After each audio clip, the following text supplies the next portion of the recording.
আসসালামু আলাইকুম। অনেকেই আছেন সৌদি আরব থাকেন, রেনুয়েট আইফোন কিনতে চান। রেনুয়েট মানে কি, এই বিষয় নিয়ে একটু আলোচনা করব। এই মোবাইলটা আমি ক্রয় করছি সৌদি আরব ভালো একটি শরিকা, সেটা হলো নুন শরিকা। আমি ক্রয় করছি রেনুয়েট মোবাইল। তো রেনুয়েট মানে কি, অনেকের ভুল ধারণা যে রেনুয়েট মোবাইল পুরান, ভালো না, ব্যাটারি হেলথ 80-90। তো আমি এই মোবাইলটা ওপেন করতেছি, আপনারা একটু দেখেন। রেনুয়েট মানে হলো রিপ্লেস। মনে করেন একটা মোবাইল না 2 মাস 3 মাস ইউজ করার পরে নতুন একটি মডেল আসছে, এই মডেলটা চেঞ্জ করে আনে, এটাকেই বলে রেনুয়েট। মোবাইল কিন্তু খারাপ না। আমি মোবাইলটা ওপেন করতেছি, আপনারা একটু দেখেন। সম্পূর্ণ নতুনের মতন, মার্শাল্লাহ।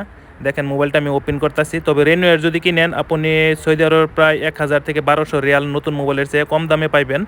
তো আমি রেনুয়েট মোবাইল কিনছি।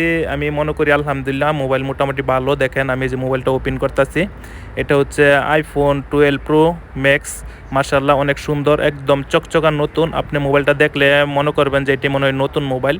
এটা যে রেনুয়েট মোবাইল বা পুরাতন মোবাইল 2-3 মাসের, এটা বোঝার কোনো উপায় নাই একজন মানুষ দেখলে। তো অনেকের মনের মধ্যে ধারণা যে ব্যাটারি হেলথ কত থাকে ভাই, 100 থাকে নাকি ভাই। 100% ব্যাটারি হেলথ আমি 100 পাইছি। অন্য কে কীরকম পাইছে তা আমি জানি না। তো প্রবাসী ভাইদের জন্য আমার ভিডিওটা করা। অনেকে স্বাদ আছে, সাধ্য নাই, অনেকে অনেক টাকা দাম মোবাইল কিনতে পারেন না। তারা যদি চিন্তা ভাবনা করেন রেনুয়েট মোবাইল কিনলে, কেউ আমি মনে করি ঠকবেন না, যেহেতু আমি ঠকছি না।